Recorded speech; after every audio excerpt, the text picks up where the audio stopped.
Now, I'd like to welcome our next speaker, Mr. Ho Si Chol, a distinguished legal professional and a current representative attorney at the hyangdonglaw firm in South Korea. With a career spanning over 2 decades, Mr. Ho has held prominent roles, including legal advisory team leader at Korea Electronic Power Corporation and general manager of legal affairs at Korean Air. He is also experienced arbitrator with the Korean Commercial Arbitration Board and serves as a Supreme Court public defender. His academic contributions include adjunct professorship at Dongha University and Sogang University, reflecting his commitment to legal education and thought leadership. We are privileged to welcome Mr. Ho Si Chol to share his insights on the area landscape in South Korea and to contribute to the depth and diversity of today's discussions. Over to you, sir. Good morning. Hello, everyone. My name is Gsadrt, and I am an attorney based in South Korea. I've been practicing law for over 18 years, mainly in the areas of civil, administrative, and corporate law. I run my own law office in Hyangdong District, Guyang City, just outside of Seoul, where I provide legal services to individuals, companies, and local government institutions. In addition to my litigation work, I'm also an accredited arbitrator with KCAB. So far, I've handled more than 6 mediation cases through the KCAB, and I'm proud to say that more than half of those cases were successfully settled through my mediation. My main interest lies in promoting fair and efficient ways to resolve disputes outside of the courtroom, especially through ADR mechanisms like arbitration and mediation. I'm also increasingly interested in areas like intellectual property and technology law, as I believe they will play a key role in the future of legal services. It is a great pleasure to be part of the Global South ADR Tribunal, and I look forward to learning from all of you and sharing Korea's experience in ADR. Here is a quick overview of what I'll be covering in this presentation. First, I introduce the main arbitration institutions in Korea with a focus on KCAB. Then I'll walk you through the procedure at KCAB from filing a case to receiving the final award. After that, we'll look at arbitration in Korea more broadly, including its advantages, international law, and recent developments. Finally, I will wrap up with a short conclusion. Let's get started.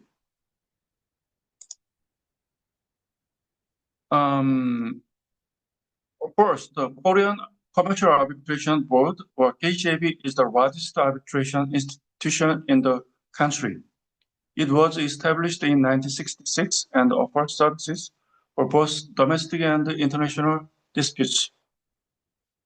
It operates with separate rules depending on whether the case is domestic or international.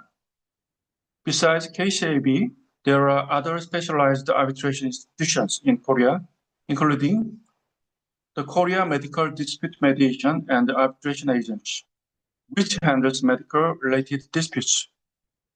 The Press Arbitration Commission, which deals with media and press-related cases, and the SME Technology Mediation and Arbitration Committee, which focuses on resolving tech disputes for small and medium enterprises.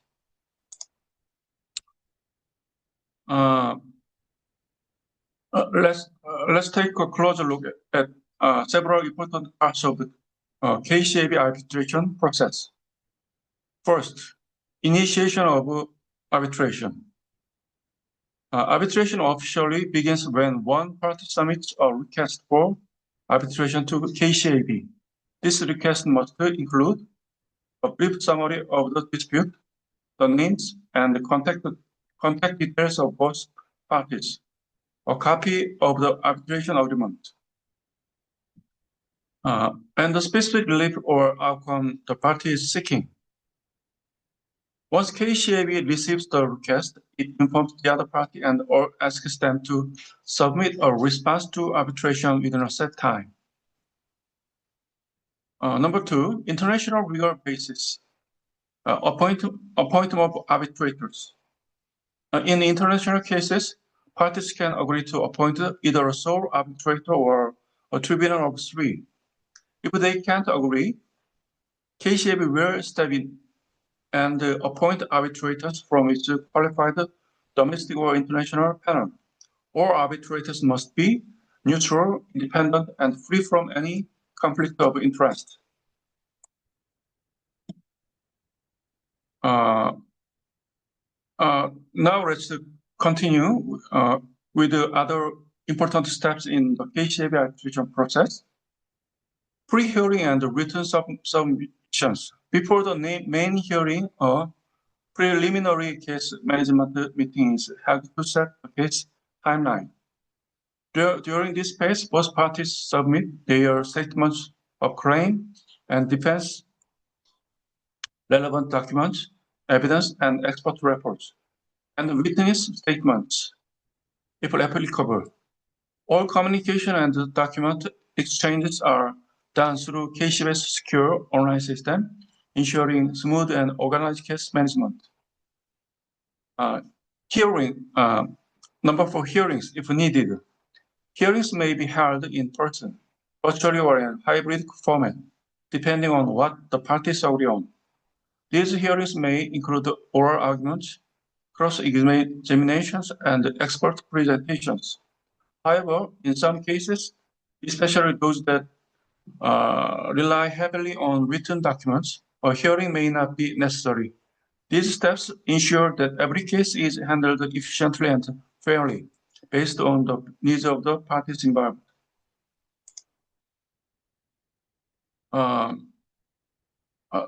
The final step in the KCAB arbitration process is award issuance. After carefully reviewing all the submissions, the arbitral tribunal issues a final and binding award. This award usually includes the findings of fact and law, the specific relief granted, and how the costs and legal fees are to be divided between the parties. The award is generally issued within 12 months from when the tribunal is appointed, but this period can be extended if needed. This final step ensures the dispute is resolved with clarity, finality, and enforceability.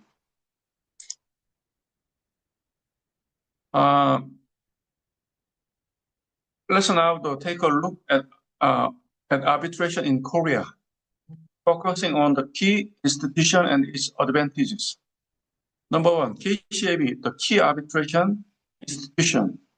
The Korean Commercial Arbitration Board was established in 1966 and is the country's main arbitration body.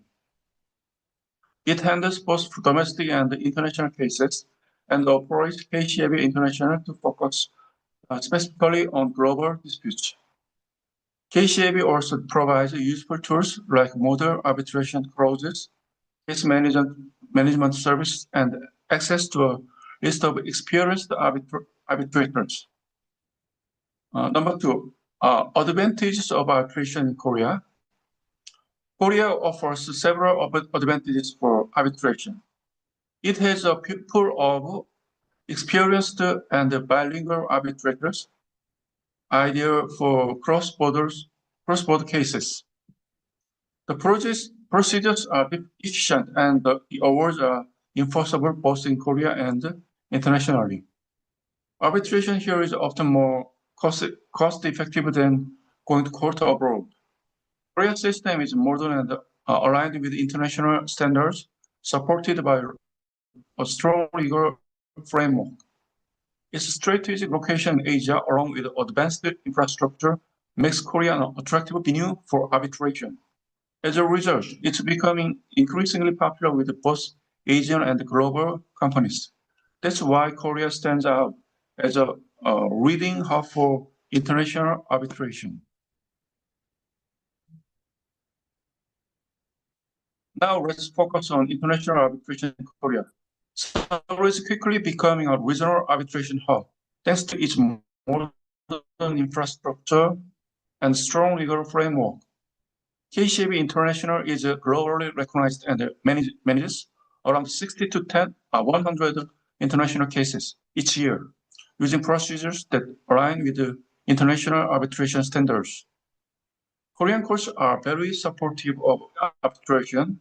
They respect party autonomy and uphold arbitral awards. The Seoul IDRC offers state-of-the-art facilities for hearings and meetings. KCAB also works closely with other leading arbitration institutions around the world, helping to expand its global network and continuously build expertise in international dispute resolution. All of this makes Korea increasingly attractive destination for resolving cross-border disputes. Let's finish by looking at some recent trends and developments in arbitration in Korea. First, we can see in the graph, there is a growing number of foreign-related arbitrations being handled by KCAB International, showing Korea's rising reputation as a trusted venue for international dispute resolution. Second, the Korean government is actively encouraging arbitration, especially in public contracts, to promote faster and more efficient resolution of disputes. Finally, Korean arbitrators are gaining more visibility and influence globally. Many are now participating in major international forums like SIAC, ICC, and HKIAC, which highlights Korea's expanding role in the global arbitration community. These developments show that Korea is not just keeping pace, but actively shaping the future of international arbitrators. To conclude, Korea's arbitration system is built on strong international foundations like the UNCITRAL model law and the New York Convention, ensuring it meets global standards. Recent amendments to the Arbitration Act and supportive government policies are helping the system grow and modernize. Thanks to its speed, expertise, and confidentiality, arbitration in Korea is becoming a reliable and effective method for resolving both domestic and international disputes. With this continued development, Korea is well positioned to become a leading hub for international arbitration. Thank you for listening.